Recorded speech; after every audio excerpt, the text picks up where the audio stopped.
ini kecil sih, tapi dampaknya luar biasa itu karena, kemarin saya sebenarnya ada belakangnya ya sebelumnya ini, cerita sedikit ya teman-teman ya.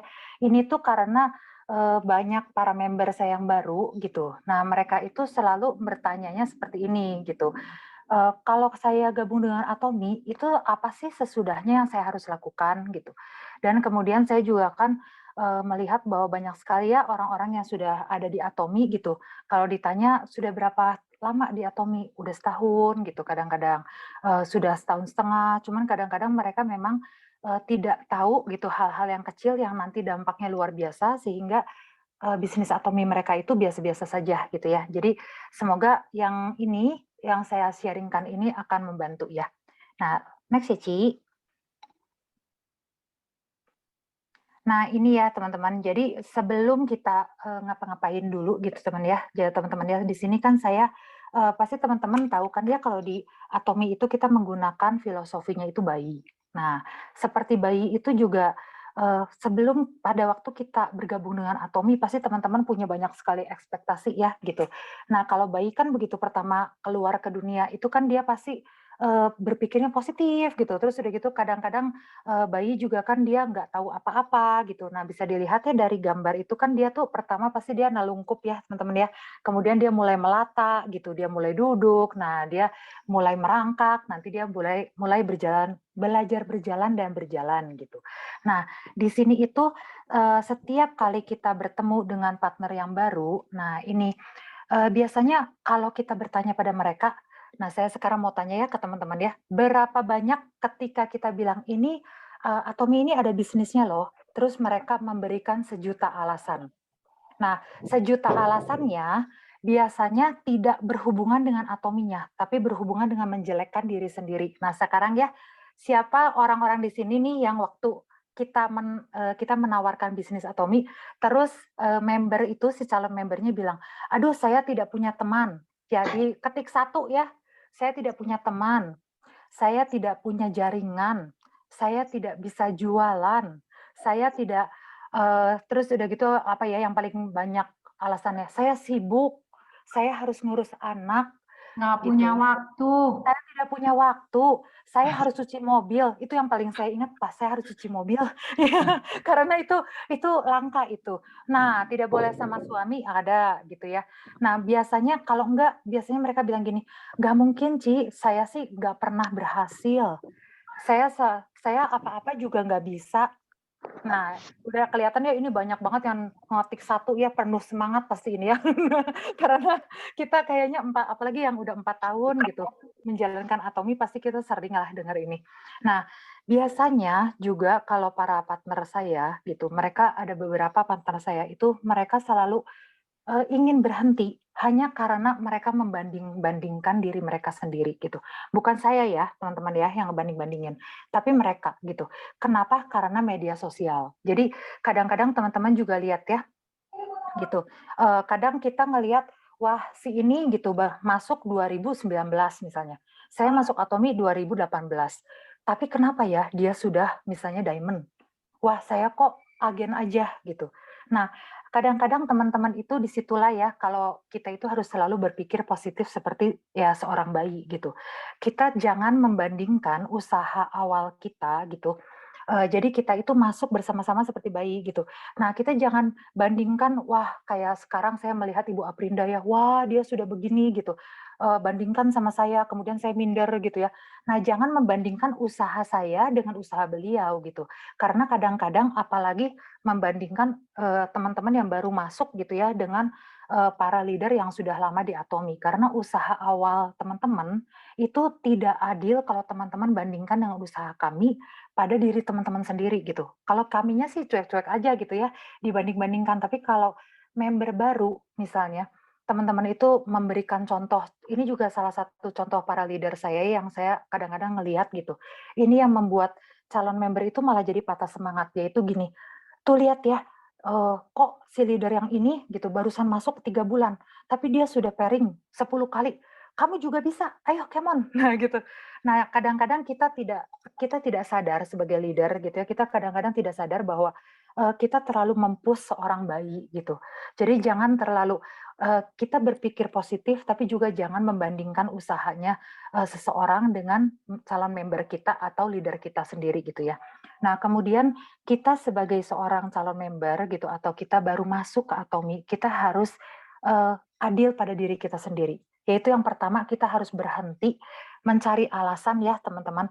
Karena kadang-kadang saya juga bingung dengan sejuta alasan yang diberikan gitu. Kreatif sih, kadang-kadang saya ngerasa super kreatif. Contohnya ya mencuci mobil itu ya, itu kreatif gitu. Saya belum pernah dengar lagi gitu yang kasih kasih seperti demikian. Kemudian ada juga yang bilang harus ngantar anak, harus jemput mama, harus ini, harus itu. Tapi setiap saat dan setiap waktu selalu ada alasan gitu. Kebayang nggak teman-teman? Berarti waktu saya menanya pada dia gitu, dia akan, saya harus cari alasan. Nah, sebenarnya orang ini kreatif.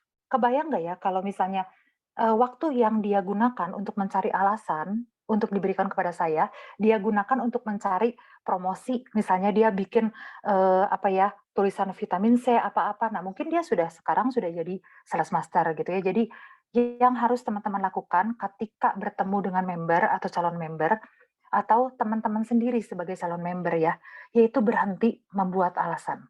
Kadang-kadang sejuta alasan keluar gitu, dan kita harus berhenti karena kita menganggap bahwa kita masuk ke Atomi gitu, kita harus berpikir positif. Gitu, itu yang paling penting. Dan kemudian kita harus berhenti berpikir dengan mentalitas korban ya.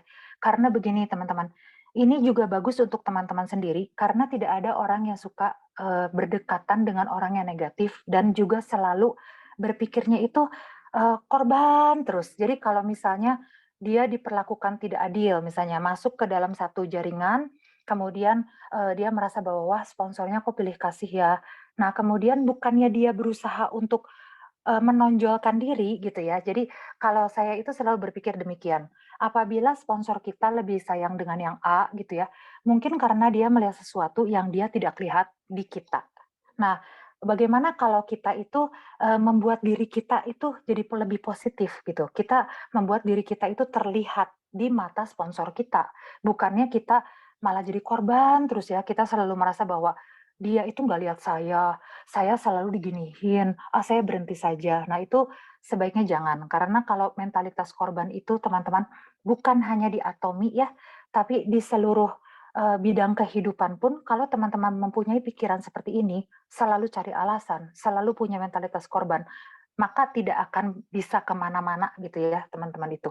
Nah, gimana caranya? Karena kadang-kadang saya juga, apalagi kalau life happens ya, jadi kehidupan itu kadang-kadang terjadi ya teman-teman. Kadang-kadang kita lagi positif-positifnya gitu di Atomi, tiba-tiba ada masalah keluarga lah, kadang-kadang kita ada teman yang apa sih ya, ngomongin kita lah, nah sebagainya. Kita akhirnya down lagi. Nah, gimana caranya supaya kita berlatih, supaya kita itu berpikirnya positif seperti bayi gitu ya. Kalau kita pagi-pagi bangun itu kita bisa ya selamat pagi gitu ya, kita senyum dulu. Nah, itu gimana caranya? Yaitu pertama itu kita harus count our blessing. Artinya hitung yuk gitu, apa yang kita miliki daripada apa yang tidak kita miliki. Kadang-kadang kalau saya bertemu dengan orang, saya suka tanya, "Kalau kamu hari ini apa yang kamu dapat?" Dia akan susah jawabnya. Hampir semua orang seperti itu. "Berkat apa yang kamu dapat hari ini?" Dia akan diem, bengong gitu ya, sepertinya tidak ada berkat di dalam hidupnya itu, gitu. Terus udah gitu, dia bilang, "Kalau Cici apa?" Terus saya bilang, "Oh kalau saya berterima kasih hari ini saya makan ini," gitu ya. Yang kecil-kecil aja teman-teman. Hari ini saya bisa makan batagor misalnya. Hari ini saya bisa bangun di kasur yang empuk. Nah, hari ini saya masih punya atap di atas, kepala saya. Nah, mulai berkat-berkat kecil itu, mulai teman-teman hitung, mulai teman-teman bersyukur ya. Nah, kenapa kita harus bersyukur? Karena bersyukur itu melatih, kita untuk berpikir positif. Kita akan melihat hal-hal yang kita miliki dan bukan hal-hal yang tidak kita miliki. Nah, kalau teman-teman merasa bahwa saya tidak ada berkat nih hari ini. Nah, kalau udah kayak gitu, teman-teman harus lagi naik ke poin yang di atas, yaitu berhenti berpikir dengan mentalitas korban ya. Karena tidak mungkin satu orang itu gitu ya, Tuhan tidak mungkin tidak memberikan berkat pada hidup kita gitu ya. Jadi mulai kita count our blessing, kita bersyukur. Nah, yang kedua itu supaya kita bisa berpikir positif itu kita belajar menerima kegagalan ya. Nah, ini agak susah pada awalnya teman-teman karena saya juga susah ya ini. Jadi kita datang gitu, kita sebagai calon member, kita udah yakin gitu ya, sempurna banget lah pengetahuan kita gitu. Saya pernah pergi ke Jakarta, saya mau bertemu dengan seorang pasien kanker, saya belajar hemohim, saya sudah menghafal slide-nya Pak Mike Sujardi ya. Saya sudah menghafalnya itu udah wah saya pokoknya di luar kepala deh gitu. Nah, saya sangat yakin. Saya datang, kemudian saya malah menjual sinergi ampul gitu ya. Itu sering terjadi sih pada saya karena entah mengapa orang-orang jadi ya saya ngomong skincare 5 menit itu dengan Micellar Water nomor 1 dari Garnier. Bersihkan muka berkali-kali, tetap lembut. entah mengapa orang-orang jadi ya saya ngomong skincare 5 menit itu dengan hemohim 1 jam mereka memilih skincare 5 menit gitu. Nah, tapi kemudian saya bilangnya ya udah gitu. Memang saya rada-rada down ya di situ karena saya pikir, aduh gitu, kok saya pada udah yakin banget gitu dan saya tuh yakin ini orang akan terbantu dengan hemohim gitu. Tapi apakah saya merasa saya gagal? Iya, tapi saya melihat positifnya. Positifnya adalah ya paling enggak dia pertama dia membeli sinergi ampul gitu ya. Dia akan merasakan kebaikan Atomi dari sudut pandang lain gitu ya. Dia jadi kulitnya mau lebih bagus lah sebagainya. Nah, kemudian saya belajar menerima bahwa pasti ada salahnya gitu. Mungkin saya kurang pede, mungkin orang itu juga mungkin kondisinya tidak tepat gitu ya. Kadang-kadang kita terlalu jahat pada diri kita sendiri, kita merasa bahwa wah saya gagal karena saya. Nah, kadang-kadang mungkin orang itu memang dia nggak kepikiran untuk membeli hemohim, teman-teman. Atau mungkin waktu sebelum teman-teman datang, ibunya atau saudaranya baru memberikan dia suplemen lain. Nah, itu mungkin saja. Jadi, jangan selalu melihat gagal karena saya, gitu. Belajar lihat dari sudut pandang positif. Paling tidak, kalau teman-teman sudah sharing, ya, segagal-gagalnya, orang itu sudah pernah mendengar atomi dari teman-teman. Jadi kalau suatu saat gitu dia teman-teman menjalin hubungan yang baik dengan dia, suatu saat ketika dia perlu, dia akan cari teman-teman lagi gitu ya. Nah, kemudian cara untuk berlatih berpikir positif itu adalah asah kemampuan diri. Karena kalau teman-teman hanya positif, positif, positif saja ya gitu, tapi tidak sharing, tidak belajar produk, tidak datang ke seminar, itu artinya terlalu pede, teman-teman. Jadi harus tahu bahwa saya itu kurang di mana gitu. Mulai lihat ke dalam gitu ya, saya itu kurang di pengetahuan produk misalnya. Ya udah yuk kita mulai ke channel Atomi. Kalau misalnya saya kurang percaya diri dalam menjelaskan, yuk kita mulai lebih banyak sharing gitu. Jadi kita asah kemampuan diri kita supaya kita bisa berpikir positif. Kalaupun hari itu kita gagal, paling tidak hari itu kita sudah belajar sesuatu yang baru dan itu pun positif. Nah, kemudian ini yang nomor 4 ya teman-teman yang benar-benar saya rasakan akhir-akhir ini yaitu kalau kita berada di lingkungan yang positif, kita akan berpikir positif gitu. Jadi teman-teman yang sekarang kan tidak semua orang berada di lingkungan yang ideal ya. Tidak semua orang itu ada di lingkungan yang mendukung. Saya sadar sekali gitu. Terutama kalau kita yang bekerja di bidang MLM, kadang-kadang itu orang-orang begitu mendengar kita MLM mereka langsung lari ya. Sepertinya kita bakal kejar-kejar saja gitu ya. Kalau enggak kadang-kadang kita langsung diblok padahal kita bahkan belum ngomong gitu. Nah, kalau kayak gitu ya sudah, kalau diblok ya sudah teman-teman. Berarti itu adalah lingkungan yang tidak positif, tidak akan men-support teman-teman, dan nanti teman-teman tidak akan berkembang di situ. Nah, kadang-kadang saya selalu tahu ini saya tahunya dari Mike kayaknya ya, yang dia berkata bahwa kelilingilah diri kita dengan orang-orang yang sukses, maka kita akan menjadi orang sukses yang kesekian gitu. Misalnya, di sini ada 9 leader, 8 sukses, nah maka saya akan menjadi leader ke-9 yang sukses. Nah gitu. Kita harus selalu berada di lingkungan yang mendukung, teman-teman. Oleh karena itu, ketika teman-teman sudah mulai berpikir saya tidak bisa, saya selalu gagal, semua orang bilang, tunggu tunggu bulannya ya, kamu pasti gagal nih. Sebulan lagi kamu berhenti, 2 bulan lagi kamu berhenti. Kadang-kadang ada yang gitu ya. Nah, kalau sudah kayak gitu, mulai teman-teman cari lingkungan yang positif. Atau teman-teman belajar untuk mengendalikan diri.